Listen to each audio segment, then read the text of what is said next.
Hello, in front of me I've got Dark Project 1. In this video I'll show you how to manage multimedia.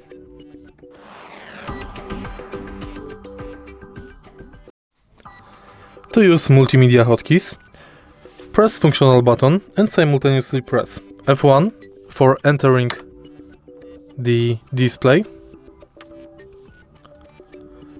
F2 for volume down, F3 for volume up, F4 for mute, F5 for stop, F6 for previous, F7 for pause and play, and F8 for forward. If you find this video helpful, please leave like, comment and subscribe.